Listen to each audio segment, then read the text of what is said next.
Rijeka, es wird geballert! Endlich können wir wieder Moped fahren. Es ist mittlerweile Ende Mai. Ihr habt lange nichts gehört. Ihr habt lange kein Event-Video von mir gekriegt. Jetzt ist es endlich soweit und wir sind hier in Kroatien zum Moped fahren. Das heißt also für dieses Event erstmal wieder reinkommen. Ich bin seit Oktober letztes Jahr kein Rennmotorrad mehr gefahren. Ich habe kein Event gehabt. Deswegen gilt es jetzt erstmal an die Geschwindigkeit gewöhnen, erstmal wieder ans Motorrad gewöhnen und den Körper erstmal wieder an die Rennposition gewöhnen. Das alles wird wahrscheinlich sehr tricky werden, weil Kroatien ist einfach eine Strecke, die links rum geht und ich selbst, wie ihr vielleicht mitgekriegt habt, habe ein bisschen Probleme mit Strecken, die links rum gehen. Das heißt, mein linker Oberschenkel macht da schnell zu, aber wir gucken einfach, was passiert. Ich nehme euch ein bisschen mit, so ein bisschen im Vlog-Style und zeige euch ein paar Aufnahmen hier vom Event. Und dann schauen wir mal, was sich alles entwickelt. Wir haben hier ein Event mit Open Pit Lane, das heißt sehr viel Fahrzeit. Wir können viel testen, viel rumprobieren. Außerdem haben wir noch ein Langstreckenrennen und am Ende vom Event noch ein Sprintrennen. Das alles nehmen wir natürlich mit, soweit es das Wetter zulässt. Und dann gucken wir, wie das Ganze läuft. In dem Sinne, viel Spaß beim Video.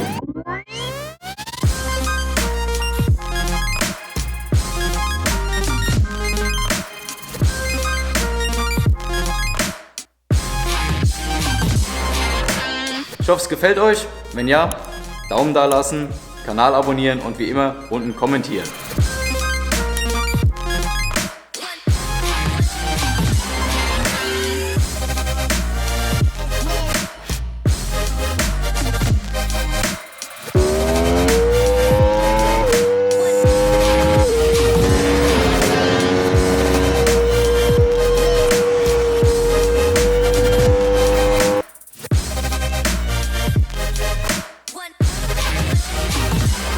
Wir sind mittlerweile am Tag 3 angekommen.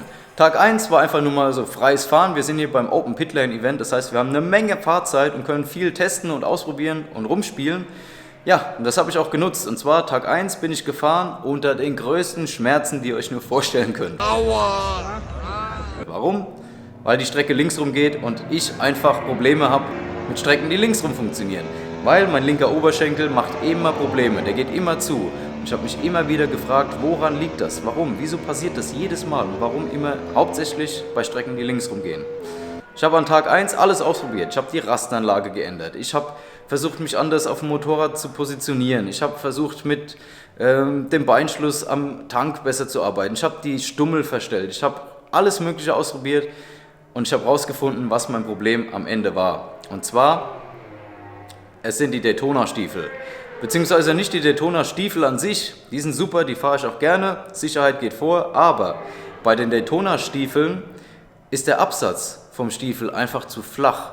So, und damit kann ich mich schlecht in der Rastenanlage von meinem Motorrad einhängen, beziehungsweise gar nicht, und habe dann versucht, die komplette Kraft über meinen Oberschenkel am Tank festzuhalten. Das hat natürlich nur so semi funktioniert, weil man fährt 2 Runden, das kostet so viel Kraft, dass dann der Oberschenkel sofort zumacht, anfängt zu verkrampfen und das Ganze einfach nur noch Schmerzen bereitet. Glücklicherweise habe ich noch meine alten Alpinestars-Stiefel dabei gehabt, die haben einen wesentlich höheren Absatz und habe die dann mal ausprobiert und auf einmal war das Problem komplett weg, weil ich mich durch den höheren Absatz richtig schön in der Fußraste verkeilen kann und dadurch viel mehr Kraft über mein Bein in die Fußraste leiten kann und nicht die komplette Kraft über den Oberschenkel am Tank festkrallen muss. Das Ganze hat eine extreme Wirkung gehabt, das hat mich wirklich sehr, sehr entlastet. Das Problem ist nur, der Oberschenkel ist jetzt so oder so schon im Arsch. Was soll man machen? Ich muss trotzdem weiterfahren und bin aber trotzdem froh, dass ich das Problem rausgefunden habe. So, was machen wir jetzt? Die Daytona-Stiefel, die werde ich einschicken zu Daytona mit der Bitte, ob sie mir eine Sohle mit höherem Absatz drauf machen können. Dann sollte das hier auch besser sein. Lange Rede, gar keinen Sinn. Ich kann jetzt endlich fahren. Die Schmerzen sind zwar immer noch da, aber sie werden zumindest nicht mehr und ich kann mit genug Pausenzeit dann entsprechende Runden drehen. Dann morgen. Tag 1 war somit also vorbei, die Beine waren kaputt, der Körper war müde, aber am nächsten Tag, Tag 2, stand das Langstreckenrennen an. Langstreckenrennen, immer eine geile Sache.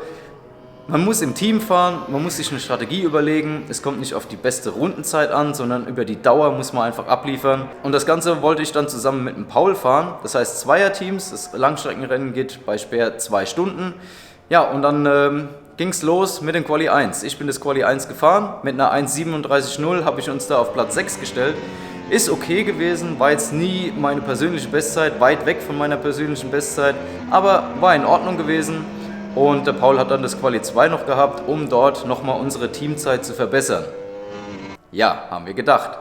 Quali 2 ging los, Paul fährt raus und es war schon wieder zu Ende, bevor es überhaupt angefangen hat, weil in der ersten 180-Grad-Kurve leider jemand anderem in Paul reingefahren ist. Das heißt, er hatte ihn vorher überholt und derjenige ist dann nochmal in der Kurve reingestochen. Haben sie sich gegenseitig nicht gesehen, die Linien haben sich gekreuzt und sie sind sich gegenseitig ins Motorrad gefahren. Das ist natürlich dumm gelaufen. Paul konnte sein Motorrad halten, musste dann aber übers Gras ausweichen und es dort dann ablegen. Das heißt, der nagelneue Reifen war aufgeschlitzt, das Motorrad war entsprechend lediert, ihm selber geht es körperlich gut, ein paar Kratzer an der Lederkombi, aber er konnte weiterfahren und hat glücklicherweise ein zweites Motorrad dabei.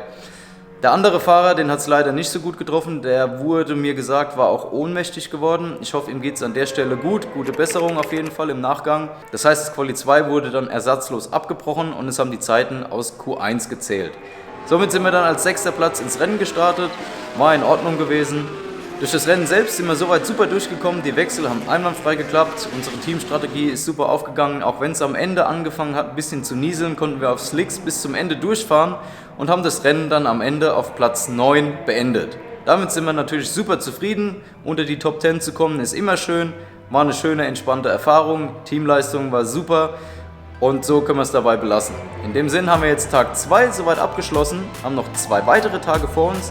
Tag 3 besteht aus reinem freien Fahren und Spaß haben und an Tag 4 findet das Sprintrennen statt.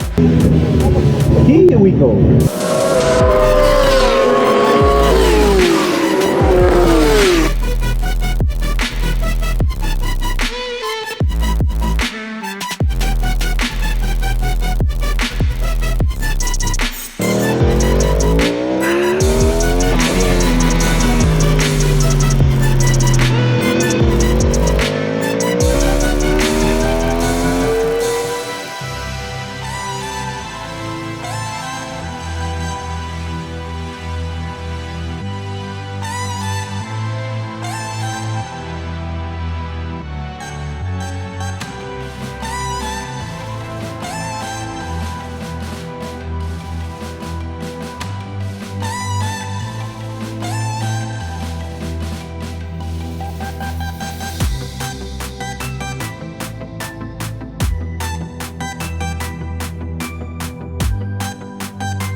Auch, wenn du willst, fahr weg. Ich schwöre, das Video besteht nur aus gefickten Covers.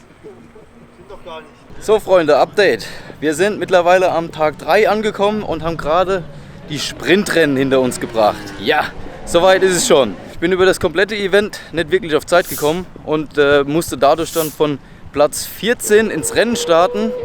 Ein paar Leute gibt es, die gar nicht an den Start gegangen sind, deswegen kann ich gar nicht genau sagen, wo ich jetzt wirklich gestartet bin. Aber egal. Rennen ist gut gelaufen, alle sitzen geblieben, hat mega Spaß gemacht, schöne Zweikämpfe gehabt. Aber ich, Vollhonk, habe vergessen, die GoPro ans Moped zu hängen. Das heißt, es gibt leider keine Fahraufnahmen vom Sprintrennen. Egal, ich erzähle euch so ein bisschen. Hat mega Bock gemacht, ging richtig geil. Und ja, am Ende bin ich P6 geworden. Ich wurde leider Fotofinish-mäßig auf Startziel noch überholt. Und der Kollege, der auf Platz 5 gekommen ist mit 0,048 Sekunden Fünfter geworden.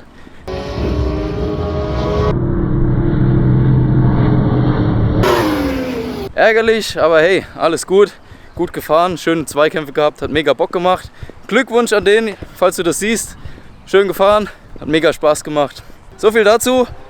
Wir fahren jetzt noch ein bisschen den Rest vom Tag zu Ende und fahren einfach nur freies Fahren. Das genießen wir natürlich und dann ist das Event auch schon zu Ende. Ja Freunde, das war es von mir hier aus Kroatien zu meinem ersten Event dieses Jahr. Viele weitere werden noch folgen. Wenn euch das Video gefallen hat, vergesst nicht, Like da lassen, Kanal abonnieren und unten kommentieren. Ich beantworte jeden Kommentar, ich lese jeden Kommentar und wenn ihr irgendwas genaueres wissen wollt, dann schreibt mir auch gerne immer wieder auf Instagram. In dem Sinn, vielen Dank fürs Zuschauen und wir sehen uns im nächsten Video. Macht's gut, haut rein. Ciao, ciao. Sag, was du dazu hältst, Max. Ich sag gar nichts mehr, kostet nur Geld alles. Aber sag, wie glücklich du bist. Ich bin glücklich mit meiner 1,40, der Rest ist mir egal, Alter. Das ist das Wichtigste. Was ist es? Das Wichtigste, Das genau. stimmt. So. 1,40 rumgeballert, Alter, mit 1,40, Max hat 1,40 und ich habe irgendeinen Fuck 4 in meinem Hals stecken. Alter, jetzt Was ist los hier? Okay, machen wir Crackwalk. Machen wir Crack Walk.